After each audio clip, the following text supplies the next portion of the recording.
In this video we will explore the introduction of the musket, and how it affected warfare. If you enjoy these videos, please feel free to leave a like and/or subscribe. But for now, sit back, relax, and enjoy. Close your eyes for a moment, and let your body settle. Let your shoulders drop, let your breathing slow. We are going to travel far back to a world that looked and sounded and smelled very differently from our own. A world where battles were decided by the strength of an arm, the edge of a blade, and the courage of men who stood close enough to look into each other's eyes. This is a story about change. About the slow, unstoppable tide of human invention.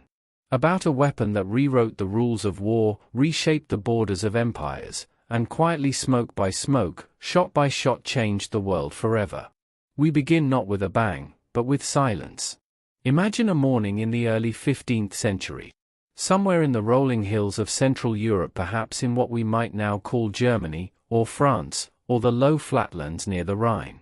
The year is perhaps 1420, perhaps 1430. It doesn't matter precisely. What matters is the feeling of the world as it was then. The air is clean and cold. A thin mist sits in the valley below a ridge of oak trees, and a raven calls once, twice, then falls quiet. In the distance, the smoke of a village rises lazily into a grey autumn sky. The roads, if you can call them roads, are little more than mud tracks worn into the earth by generations of cart wheels and cattle hooves. This is a world made almost entirely of wood and stone and iron. The great castles that dot the landscape were built over centuries, their walls 3 and 4 meters thick, their towers rising above the tree lines like stern old men surveying a land they believe will never truly change. And in many ways, for the people living then, it seems it never will. The men who fight in this era are trained from childhood. The sons of nobility learn the sword and the lance almost before they can walk. The sons of common farmers learn the longbow, the bill hook, the pike, weapons that require years of practice, of patience, of the slow building of muscle and instinct. A good English archer, they say, must begin training as a boy. The act of drawing a warbow, a weapon requiring the pull of 150 pounds or more, leaves its mark on the skeleton itself. Archaeologists of later centuries will dig up these men and know them by their bones, twisted and built up by decades of the same powerful motion, drawn back and released, drawn back and released. War in this age is deeply, intimately physical. When armies meet on an open field, and they do, again and again, across the plains of France, the steppes of Eastern Europe, the valleys of Italy and Spain, the experience is one of unimaginable noise and press and chaos. Men in armor, knights on horseback, foot soldiers with spears and axes, all crashing together in a grinding, heaving mass. The sound is metal on metal, shouting, the screaming of horses. The smell is sweat and iron and blood and the earth churned up beneath thousands of boots and hooves. These are the battles of the medieval world. And they are governed by rules unwritten, but deeply understood. Armor is both a practical tool and a symbol. A well-armored knight is almost untouchable by the common weapons of infantry. He is a walking fortress. His horse alone is worth more than most peasants will earn in their lifetimes. To kill a nobleman in battle is one thing. To capture him, to hold him for ransom, is often far more profitable. War at this time has its own strange economy. And yet, even in this world, change is stirring. It is quiet at first. Easy to dismiss. It arrives not with trumpets or proclamations, but in the hands of craftsmen and alchemists, in the workshops of curious men who have spent long nights mixing powders by firelight. The Chinese had known about it for centuries. Gunpowder, that strange, sulphurous mixture of charcoal and saltpeter and sulfur, had been a curiosity, a thing of fireworks and signals, and the odd weapon that frightened more than it killed. Knowledge of it had traveled west along the great trade routes, carried in the packs of merchants and the memories of travelers, arriving in Europe sometime in the 13th century. For a long time, the Europeans were not entirely sure what to do with it.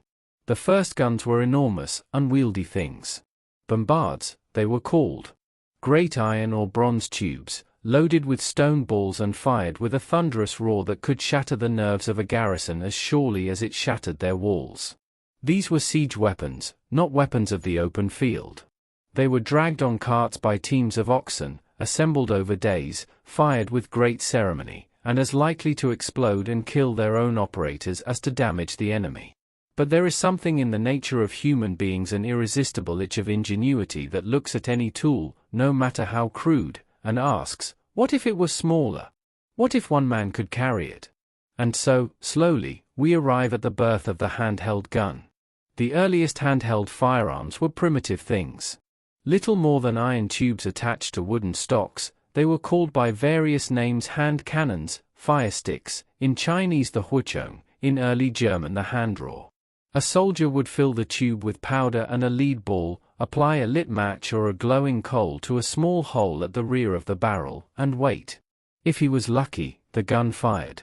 If he was less lucky, the powder fizzled and the ball sat stubbornly in the barrel while his enemy continued to advance. If he was very unlucky, the whole device burst apart in his hands. These were weapons that inspired a mixture of fascination and deep mistrust. Knights and aristocrats regarded them with barely concealed contempt. There was something ungentlemanly about a gun, something that offended the ancient code of chivalry, which demanded that men of honor meet each other face to face, steel to steel, courage against courage. A gun could be fired by a peasant. A gun required no years of noble training. A gun, in the wrong hands, could bring down the greatest knight in Christendom before he ever had a chance to draw his sword. And that, of course, was precisely what made it so dangerous, not just to armies, but to the entire social order that armies were built to defend. The Church briefly declared firearms ungodly. Poets wrote bitterly of the cowardice of the new weapons. The Knight Bayard, the famous French chevalier celebrated as a man without fear and without reproach, reportedly wept when he heard that a fellow nobleman had been killed by a common arquebus shot. It seemed to him a form of murder dressed up as war. But contempt, no matter how passionate, has never yet stopped an idea whose time had come. Through the latter half of the 1400s, through the Italian wars, through the slow and grinding conflicts that swept across the face of Europe like weather, the handgun improved. Quietly, persistently, in the workshops of craftsmen in Augsburg and Milan and Toledo, men with skilled hands and patient eyes worked on the mechanisms that made guns fire. The matchlock arrived. A simple but clever device is a piece of slow-burning cord, called a match, held in a curved arm called a serpentine. When the trigger was pressed, the serpentine swung the burning match down into a small pan of powder, which ignited and sent a jet of flame through the touch hole into the main charge.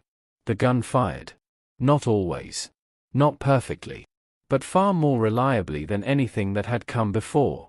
The matchlock arquebus is a word that came perhaps from the German Hakenbuchse, meaning hook gun. For the hook some early versions had to brace against a wall or a rest began to appear in armies in greater and greater numbers through the early 1500s. It was heavy, slow to reload, and required the soldier to keep a length of burning rope alight at all times, which was inconvenient in rain and positively dangerous around a barrel of gunpowder. But it worked. And it could be learned in weeks, not years. The armies of Europe began to change. Let yourself settle a little deeper now. The world we are describing is one of slow transformation, and slow transformations are best felt, not rushed. Think of these centuries the way you might think of a river changing course, not all at once, not with a great dramatic rupture, but grain by grain, season by season, until one day someone looks up and realizes the river is somewhere entirely different from where it used to be. The men who carried the early arquebuses were not heroes, not soldiers of romance. They were tradesmen's sons, farmers' boys, the landless and the poor, men who enlisted for a few coins and a promise of adventure that usually delivered mostly mud and fear.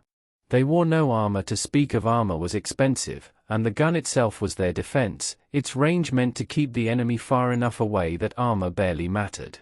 They trained in formations. They learned to load and fire in sequence, a thing that would become, in time, one of the central arts of modern warfare. When one rank fired, it stepped back to reload while another stepped forward to fire in its turn. The idea was that the enemy should face a nearly continuous stream of fire, a thing no single shooter could provide on his own. These early drill sergeants, these patient, profane men who spent their days teaching nervous recruits to handle burning ropes and iron tubes were, in their own unsung way, as important to the future of warfare as any general. They were teaching men to fight as machines. In units. In systems. In the steady, rhythmic logic that would one day become the foundation of modern armies. To understand how the musket changed warfare, we first need to understand one particular place, and one particular era, where the old world and the new world collided with especial violence. That place is Italy. And the time is the very end of the 15th century. Italy in the 1490s is not a single country. It is a mosaic, a glittering, fractious, endlessly complicated mosaic of city-states, duchies, papal territories, and petty kingdoms, each one scheming against the others, hiring mercenaries, and making alliances as casually as other men might make plans for dinner. Florence, Venice, Milan, Naples, the papal states, these are all powers in their own right, each with their own armies, their own ambitions, their own long memories of insults to be avenged. It is a world of great sophistication and great cruelty, of Leonardo da Vinci sketching flying machines in one notebook and weapons of war in the next, of magnificent art commissioned by men with blood on their hands, of philosophy and poison in roughly equal measure. Into this world, in the autumn of 1494, rode Charles VIII of France. He came with an army of around 25,000 men. By the standards of the age, this was a large force, but it was not its size that made it remarkable. What made it remarkable was what it carried. Charles had brought with him a train of artillery bronze cannons, lighter and more mobile than anything previously seen in Italy, capable of being moved at the pace of a marching army rather than the pace of an exhausted ox.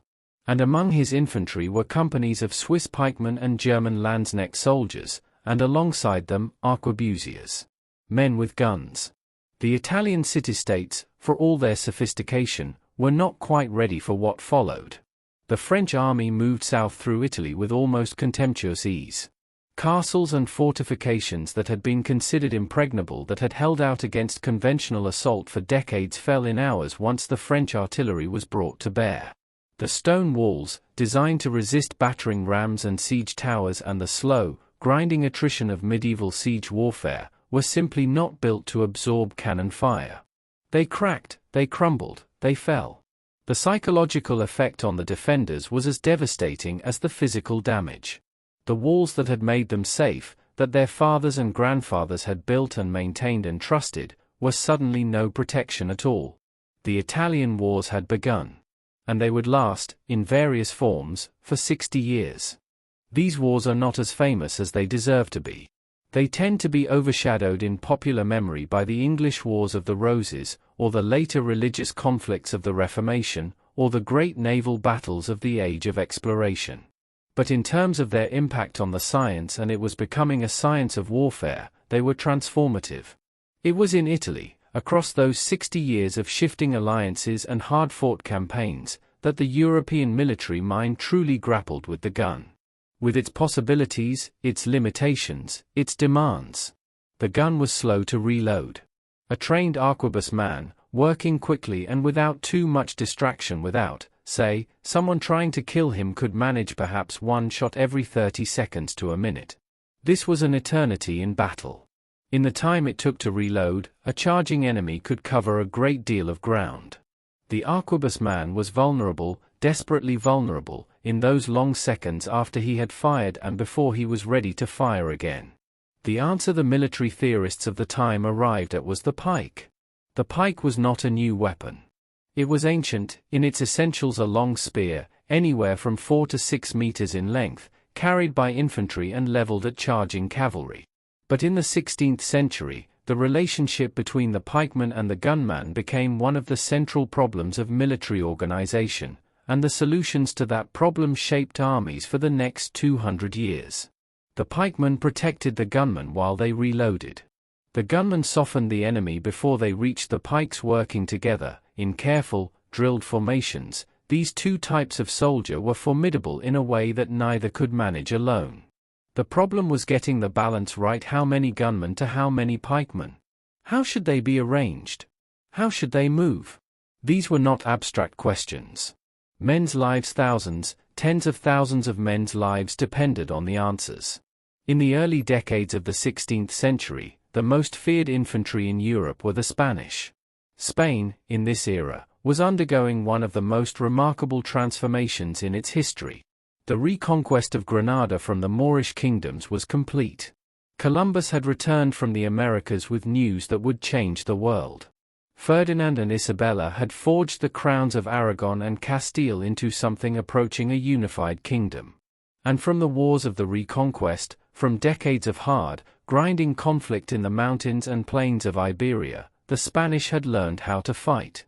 The military formation that emerged from this crucible was called the tercio, a word that roughly translates as a third, though the origins of the name are disputed by historians who enjoy arguing about such things. The tercio was a large block of infantry, typically somewhere between 1,000 and 3,000 men, arranged in a formation that combined pikemen and arquebusiers in carefully worked-out proportions. It was not an elegant thing to look at. A tercio moving across a battlefield was a slow, bristling, grinding mass, the long pikes jutting forward, the arquebusiers positioned at the corners and along the flanks, their slow match burning, their weapons ready. It moved with the deliberate confidence of a thing that knows it is nearly unstoppable. For much of the 16th century, the Spanish tercio was the dominant military formation in Europe. Armies that faced it and failed to match its combination of firepower and close combat strength were ground to pieces. The Spanish infantry earned a reputation half admired, half feared that would persist for generations. But the tercio was not perfect. It was slow.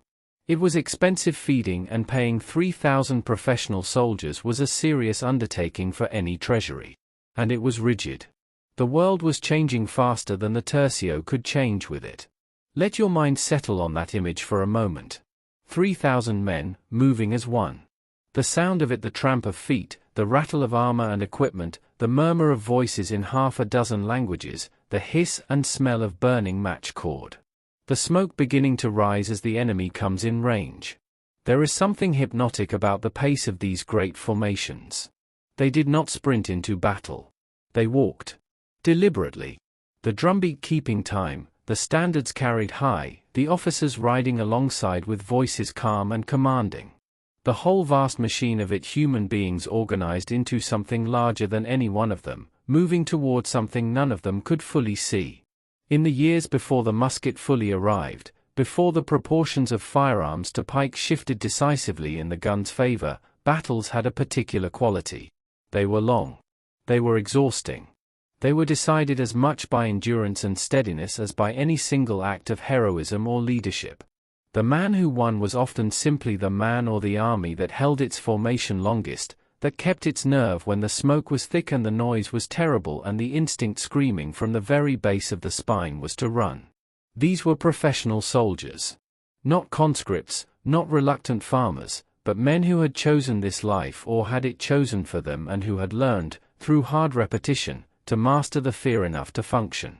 They were not fearless. Fear, in battle, is universal and necessary. They had simply learned to be afraid and keep moving anyway. It is worth pausing here to think about the men on the other side. The men on horseback.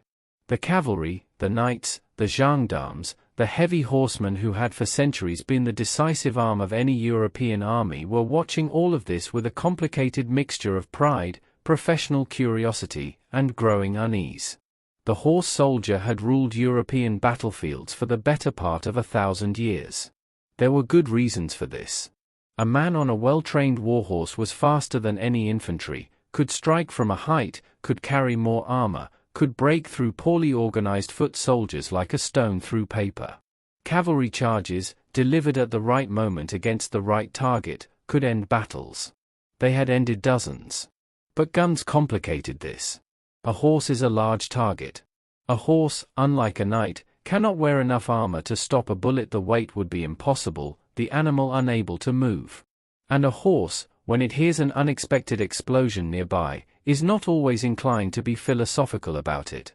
The early arquebuses were still slow enough, and unreliable enough, that cavalry remained a fearsome proposition on the 16th century battlefield. But the direction of travel was clear to any honest observer. The guns were getting better. They were getting more numerous. Armies were carrying more of them with each passing decade. The cavalry adapted, as all military arms must when the world changes around them. Some cavalrymen adopted firearms of their own, the wheel-lock pistol, a new and expensive mechanism that did not require a burning match cord and could be carried loaded on horseback. They developed new tactics, riding forward, firing their pistols into the enemy formation at close range, then wheeling away to reload. It was called the caracole, and it was more useful in theory than in practice, but it represented the cavalry's attempt to absorb the new reality of gunpowder into its identity. The old charge, the full, thundering, lance-leveled charge of armored knights, never entirely disappeared. But it was changing. Everything was changing. The whole vast machinery of European warfare was in the process of rebuilding itself around a new center of gravity, and that center was the gun. The word itself, musket, is old and a little mysterious in its origins. Some trace it to the Italian moschetto, meaning a sparrowhawk, a bird of prey known for its speed and precision. Others connect it to the French. The exact etymology is debated, as the etymology of old words often is, by scholars with more patience for such things than most of us possess. What matters is the weapon itself. The musket, as it emerged in the middle decades of the 16th century, was a significantly more powerful weapon than the arquebus it was beginning to replace. Its barrel was longer, sometimes over a meter in length. Its bore was wider. The ball it fired was heavier, and it left the muzzle with enough energy to penetrate the plate armor that had, until now, offered at least some protection against lighter firearms. This was not a trivial development. Armor, good, well-made, fitted armor of the kind a wealthy soldier might commission from the workshops of Milan or Augsburg, represented an enormous investment. Knights and men-at-arms had spent fortunes on it, had staked their lives on it, had built careers and reputations on the confidence it gave them. The knowledge that a musket ball, fired from a reasonable distance by a reasonably competent soldier, could punch through that armor as though it were cloth was deeply, profoundly unsettling to the men who had entrusted their lives to the steel plate.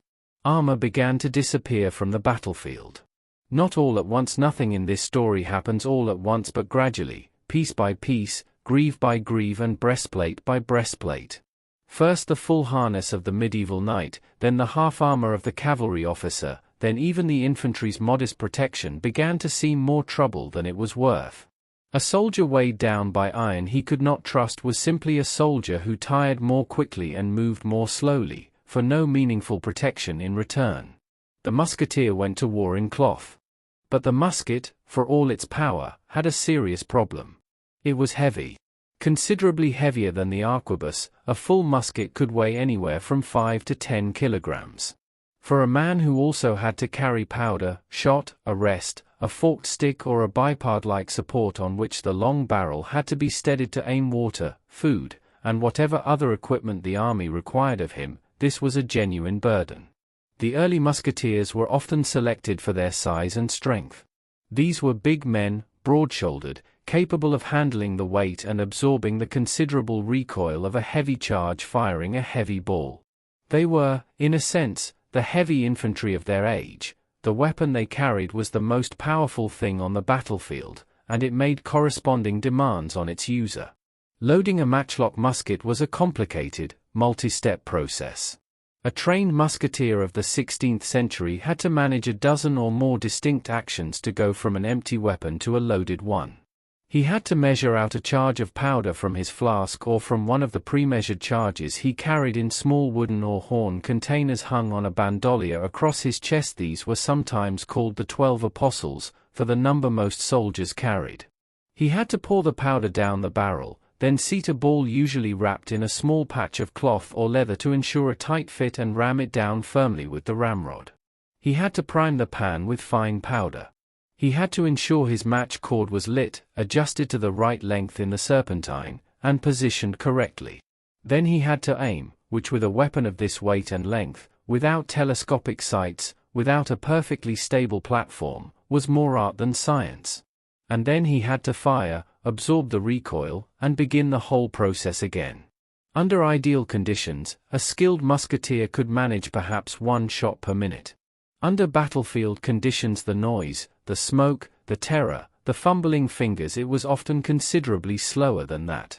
This is the moment to think about what it was like to be one of these men. Imagine standing in a field. The grass beneath your feet is trampled flat by the boots of the men around you, hundreds of men, perhaps thousands, pressed together in a formation so tight that you can feel the warmth of the bodies on either side.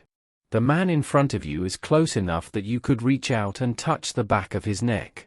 It is morning, and the light is pale, and there is a thin wind carrying the smell of damp earth and wood smoke. Your match cord is burning, you can smell the sulfur of it, feel the faint warmth as it glows. Your musket is loaded. Your hands are steady, or you are making them steady, which is not the same thing.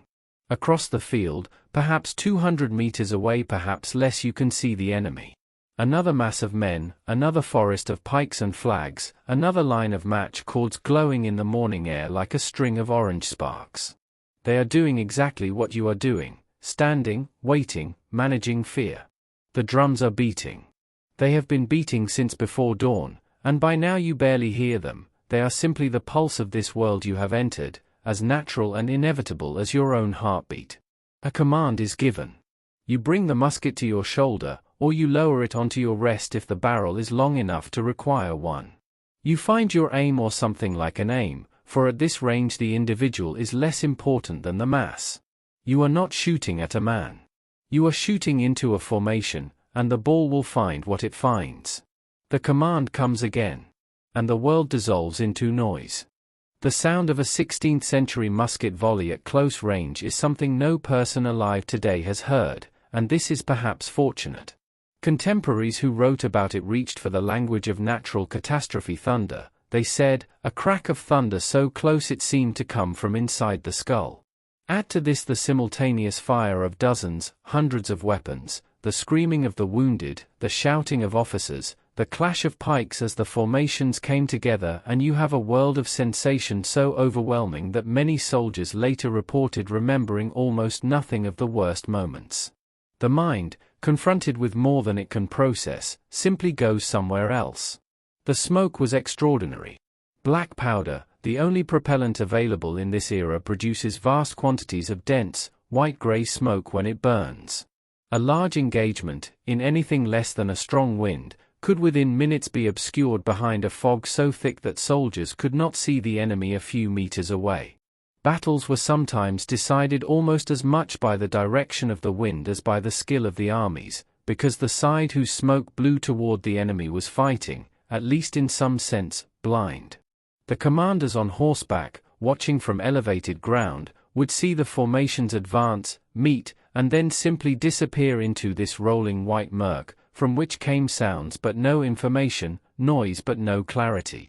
Ordering a reserve forward, or a retreat, or a flanking move, in these conditions required a combination of pre-battle planning, good messengers, and a certain acceptance that once the battle was truly joined, control was largely an illusion.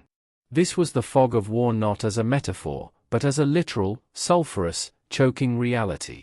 Through the latter half of the 16th century, the proportion of musketeers and arquebusiers within armies grew steadily. The pike, which had been the backbone of infantry for a century, was not yet displaced. It would take another 100 years for the gun to make it entirely obsolete, but the balance was shifting. Commanders who had grown up in a world where most of their infantry carried spears now found themselves managing forces in which a third, then a half, then more, were equipped with firearms. This created new problems. New demands.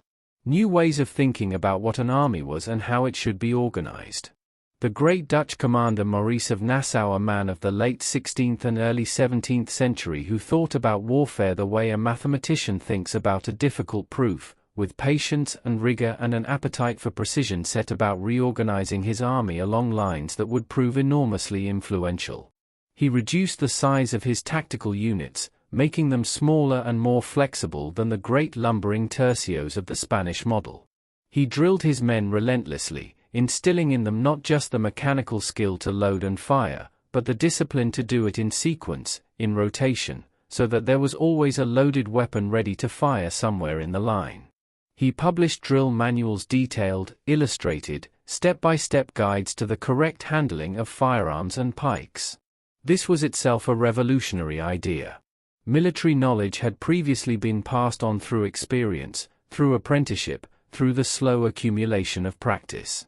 Writing it down, making it systematic, making it teachable to anyone who could follow instructions, this was part of the same spirit that was producing, in the same era, the scientific revolution, the printing press, the beginnings of the modern world. Warfare was becoming a system. And systems can be replicated, improved, exported. There is something almost inevitable, in retrospect, about what happened in the last years of the 15th century and the first decades of the 16th. Europe, armed with guns and ships, encountered the rest of the world. And the rest of the world, for the most part, had neither. This is not a simple story of technology defeating culture. It is more complicated and more troubling than that. The people who met the Spanish and Portuguese and later the English and Dutch on the shores of the Americas and Africa and Asia were not primitive or naive. Many of them lived in societies of considerable sophistication, cities larger than anything in contemporary Europe, trade networks spanning entire continents, philosophies and arts and sciences of great depth and subtlety. But they did not have gunpowder. And in the brutal arithmetic of conquest, this mattered enormously. Let us begin in the Americas, in the early years of the 16th century, in the high valleys of what is now Mexico. Hernán Cortés landed on the coast of the Yucatan in 1519 with a force of roughly 500 men, 16 horses, and a small number of cannons and arquebuses. He was marching toward Tenochtitlan, the capital of the Aztec Empire, a city of perhaps 200,000 people, larger than any city in Spain, built on an island in the middle of a lake, connected to the shore by great causeways, fed by sophisticated aqueducts, governed by a hierarchy of priests and warriors of formidable power and organization. The Aztec warriors who first encountered Cortés's army were brave men. Their courage was not in question then and is not in question now. They had fought wars across generations, had built an empire through military force, had warrior traditions and tactical knowledge of real sophistication. But they had never seen a horse. They had never seen a gun. And they had never encountered the particular combination of the two, a mounted man with a firearm that the Spanish brought to the field. The first encounters were deeply disorienting for both sides, in different ways. The Spanish were outnumbered sometimes enormously and far from home and resupply. The Aztecs were fighting on their own ground, with local knowledge and numerical advantage. And yet the psychological impact of the gun was real and immediate. The noise, the smoke, the sight of men falling at a distance from no visible cause, these were things for which no cultural framework existed. They seemed, to those encountering them for the first time, not like weapons but like something stranger. Like forces of nature. Like magic. Cortés understood this, at least intuitively, and he used it. He timed his cannon fire for dramatic effect. He arranged demonstrations. He cultivated the perception of supernatural power with the cold strategic intelligence of a man who knew that fear, properly managed, was a weapon as powerful as any gun. This is not to diminish the horror of what followed. The conquest of Mexico was a catastrophe for its people on a scale almost impossible to comprehend, driven not only by guns but by disease, by political manipulation, by the fractures within the Aztec Empire that Cortés exploited with brilliant ruthlessness. The gun was one instrument among several. But it was a crucial one. Half a world away, in the islands and archipelagos of Southeast Asia, a different encounter was taking place. The Portuguese, sailing east around the tip of Africa and across the Indian Ocean, were pushing into waters where Arab and Indian and Chinese traders had operated for centuries.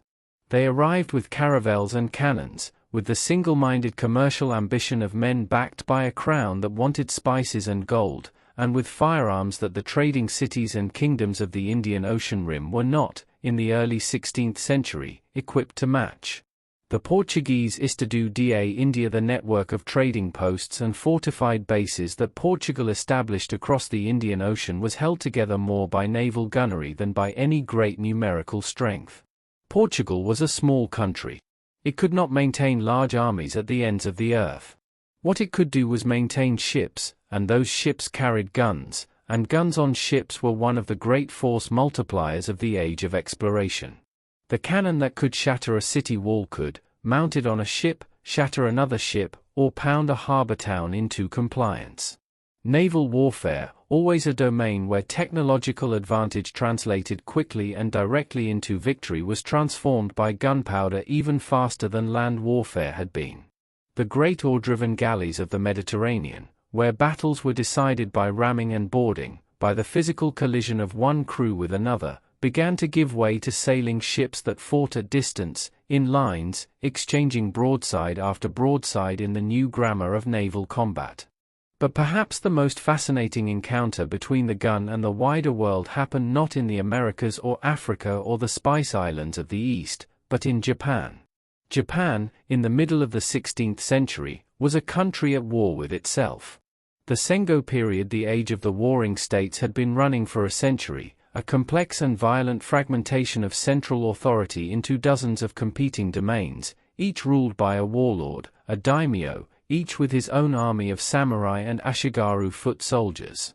It was, in its own way, not unlike the mosaic of Italian city-states we visited earlier, sophisticated, cultured, capable of great art and terrible violence in roughly equal measure. Into this world, in 1543, a Chinese junk ran aground on a small island off the southern coast of Japan. Among the passengers were 2 Portuguese traders. And among their possessions were matchlock arquebuses. The local lord, a man named Tanegashima Tokitaka, bought the guns reportedly for a very large sum of silver and immediately set his swordsmiths to work copying them. Within a year, Japan was producing its own arquebuses. Within a decade, it was producing them in enormous quantities, with modifications and refinements that in some respects surpassed the European originals. What happened next is one of the most striking demonstrations in military history of how quickly a new technology, once introduced, can transform the balance of power among those who receive it. The warlord Oda Nobunaga understood, earlier and more completely than most of his contemporaries, what the gun meant. He was not a romantic about warfare. He was a pragmatist, a man of fierce intelligence and cold calculation, and he saw in the arquebus not a curiosity or a supplementary weapon but a potential instrument of total dominance. At the Battle of Nagashino, in 1575, Nobunaga deployed approximately 3,000 arquebusiers against the cavalry of his rival Takeda Katsuyori. He arranged them in rotating lines, a technique he may have developed independently or may have learned from accounts of European practice, so that the fire was continuous, one rank firing while the others reloaded. And he placed them behind wooden palisades, so that the famous Takeda cavalry, among the finest horsemen in Japan, bred for the thundering charge that had won battles for generations, had no clear path to close with the gunmen before the gunmen had emptied many saddles. The Takeda cavalry charged anyway. Of course they did. Their tradition demanded it, their honor demanded it, their identity as warriors was inseparable from the mounted charge. They rode into the smoke and the noise, and they died in extraordinary numbers. The battle lasted most of a day. By the end of it, Nobunaga's victory was total. Nagashino is sometimes called the battle that ended the age of the samurai. This is an overstatement. The samurai as a class and a culture persisted for another 3 centuries, and the gun did not immediately or simply displace the sword in Japanese martial culture. But it contains a truth. After Nagashino, the course of Japanese unification ran through the gun. Warlords who wanted power needed arquebuses, and arquebuses in quantity, and the logistical and industrial infrastructure to produce and supply them. There is something in the Japanese encounter with the musket that deserves to sit with us for a moment. Japan, uniquely among the major cultures of the world that received the gun in this era, later made a deliberate, collective choice to restrict it. Over the course of the late 16th and early 17th centuries, as the Tokugawa shogunate consolidated power and brought the age of warring states to a close, gun production was curtailed.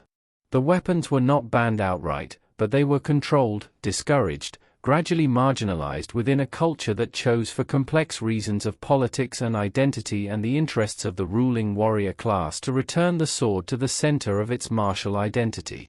For 2.5 centuries, Japan remained largely at peace within its own borders, its warrior class preserved, its gun technology frozen in time.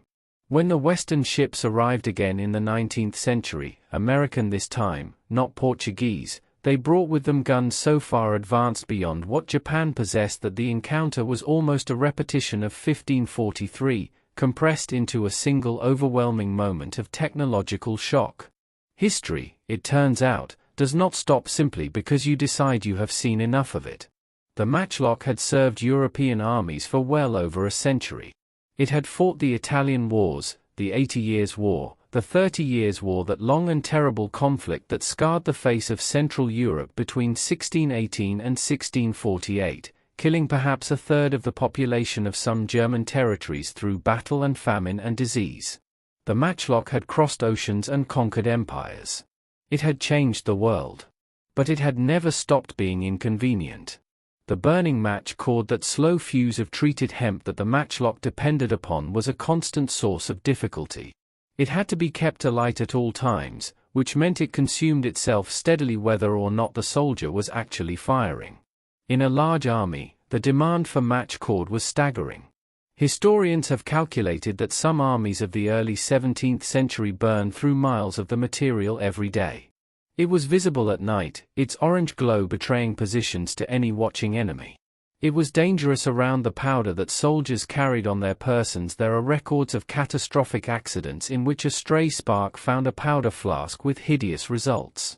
And in rain, or damp, or the thick morning mist of a river valley, it went out. A matchlock musket in a downpour was, in the most fundamental sense, useless. The craftsmen of Europe had been working on alternatives for a long time. The wheel lock, a mechanism that used a spinning serrated wheel to strike sparks from a piece of iron pyrite, had been available since the early 16th century, and it was reliable and weatherproof. But it was also expensive, delicate, and difficult to maintain in the field. It found its place among cavalry officers and wealthy sportsmen, but it never replaced the matchlock in the hands of common infantry. What did replace it was the flintlock. The flintlock mechanism was, in essence, beautifully simple. A piece of shaped flint, held in a spring-loaded jaw, was struck against a steel plate when the trigger was pulled. The impact threw a shower of sparks directly into a small pan of priming powder, which ignited and fired the main charge. The whole sequence from the pull of the trigger to the departure of the ball took a fraction of a second. No burning cord. No slow preparation. No glow in the darkness to betray your position. Just flint, steel, spark, and shot. The flintlock had been developed in France in the early 17th century, and by the 1680s it was being adopted as the standard infantry weapon by army after army across Europe. The French led the way, as they often did in military matters in this era, under the long reign of Louis XIV and his great Minister of War, the Marquis de Louvois, and his brilliant military engineer Vauban, who was remaking the entire theory of fortification and siege warfare at the same time that the infantry were receiving their new weapons. By the end of the 17th century, the matchlock was gone from the major European armies. The flintlock musket, lighter, faster, more reliable, usable in almost any weather, had taken its place entirely. And with the flintlock came one final, decisive piece of the puzzle: the bayonet. The relationship between the musketeer and the pikeman had always been one of mutual dependence and a certain mutual frustration. The musketeer needed the pikeman's protection. The pikeman was, in a sense, a servant of the gun. His long spear existed largely to keep cavalry away from the men with firearms while they went through their slow reloading ritual. It was an unglamorous role, and as firearms became more numerous and more reliable, it became increasingly clear that the pike was a solution to a problem that the gun was in the process of solving for itself. The plug bayonet appeared in the mid-17th century, a knife or short sword with a handle tapered to fit into the muzzle of a musket, turning the gun into a spear when the shooting was done. It was better than nothing but created an obvious problem: a musket with a bayonet plugged into its barrel could not be fired. You had a choice between a gun and a spear. Not both. The socket bayonet solved this elegantly. A socket, a tube that fitted around the outside of the barrel rather than into it, allowed the blade to be mounted without obstructing the muzzle. The musket could be loaded and fired with the bayonet fixed. The musketeer was now, in a single weapon, both shooter and spearman. The pike disappeared from European armies in the years around 1700. After a century and a half as the indispensable partner of the gun, it simply became unnecessary. Every man in the line now had a firearm and a blade. The long, complicated dance of pike and shot was over. What emerged from all of this, from the flintlock, the socket bayonet, the relentless drilling of Maurice of Nassau and those who followed in his tradition, was a way of fighting that would remain essentially unchanged for the better part of 2 centuries. It is the image most of us carry when we think of the age of the musket, even if we have never consciously thought about it at all. The line of redcoats. The ranks of blue-coated French infantry. The Prussians in their dark uniforms, the most drilled and disciplined soldiers in Europe. Standing in lines 2 or 3 ranks deep, shoulder to shoulder, their muskets leveled, waiting for the command. The tactics that governed these armies were shaped, at every point, by the capabilities and limitations of the flintlock musket. The weapon was accurate to perhaps 50 or 80 meters against an individual target. Beyond that, the combination of a smoothbore barrel, an imperfect ball, and the unpredictable aerodynamics of a lead sphere in flight made hitting a specific person essentially a matter of luck. But against a mass of men, against a formation, against a line at 100 meters, 150, 200, a volley from a disciplined line of muskets was devastatingly effective. So armies fought in lines. Long, thin lines, 2 or 3 men deep, stretching across fields and valleys, advancing steadily under fire, closing the range, waiting for the order that every man in the line was willing with his entire being to hear: fire. The volley of all weapons discharged together on command was more effective than individual fire in several ways. It concentrated the shock of noise and smoke on the enemy at a single moment. It prevented the men at the front of the advancing line from firing too early, before the range was close enough to be effective. And it preserved the formation's collective nerve, binding each individual soldier's action to the action of the men beside him, so that no man had to make the decision to fire alone. Discipline was everything.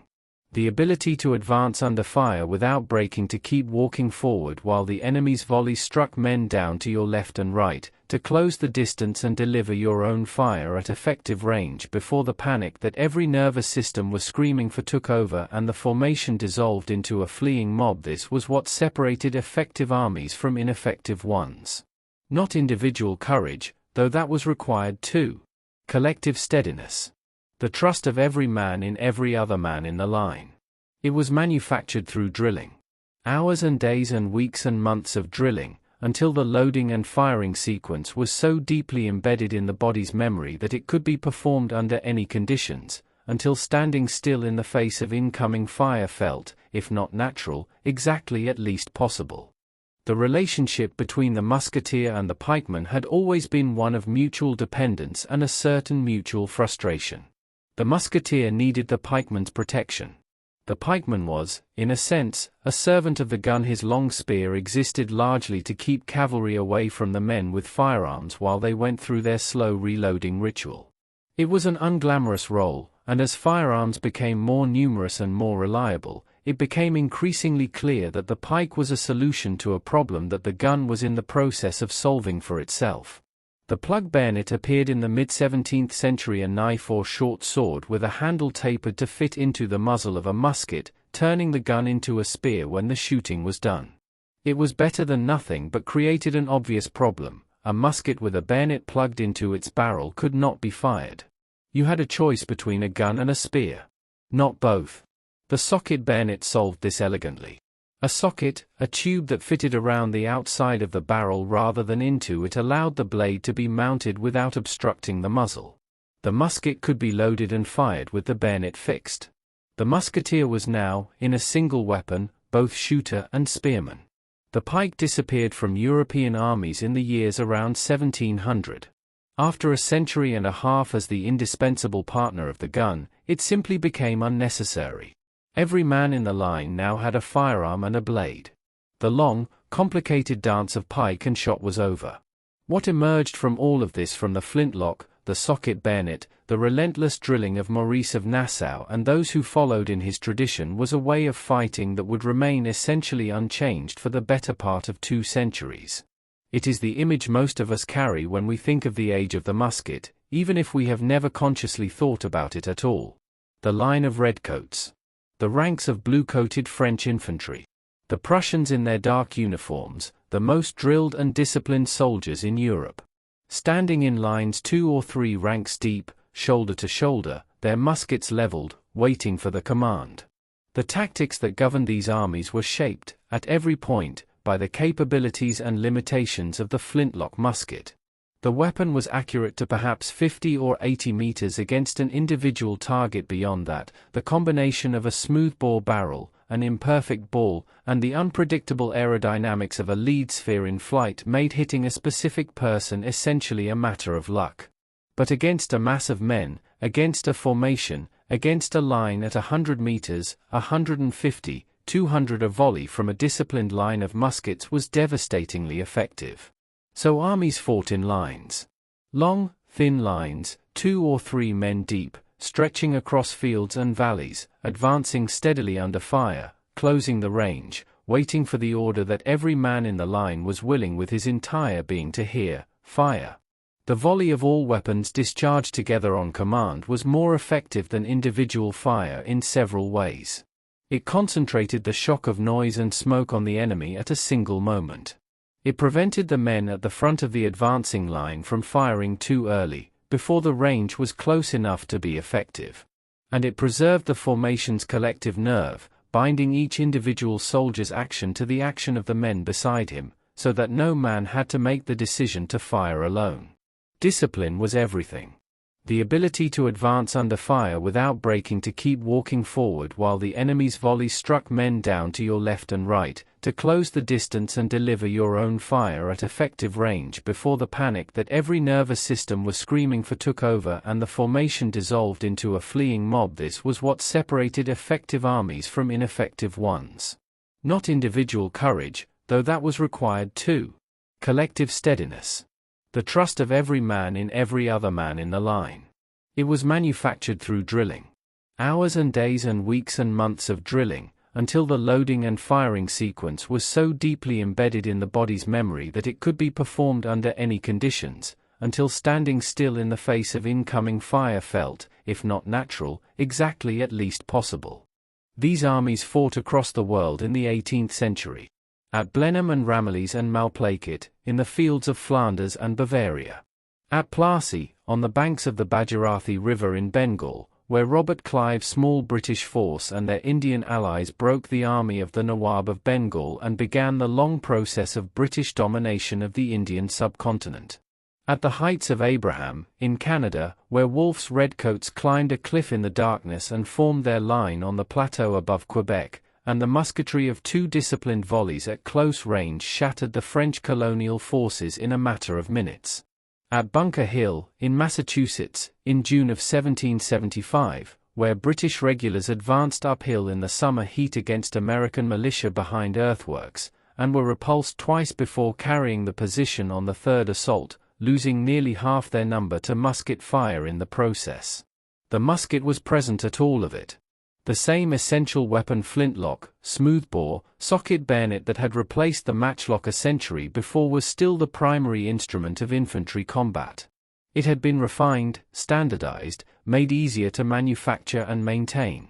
The British Brown Bess, the French Charleville, these were the tools of empire, the instruments through which the map of the world was being drawn in the colors of European crowns. And then, in the 19th century, the musket began to die. The rifled barrel, a barrel with spiral grooves cut into it to spin the ball and dramatically increase accuracy and range, had existed for centuries as a specialist weapon, used by hunters and sharpshooters.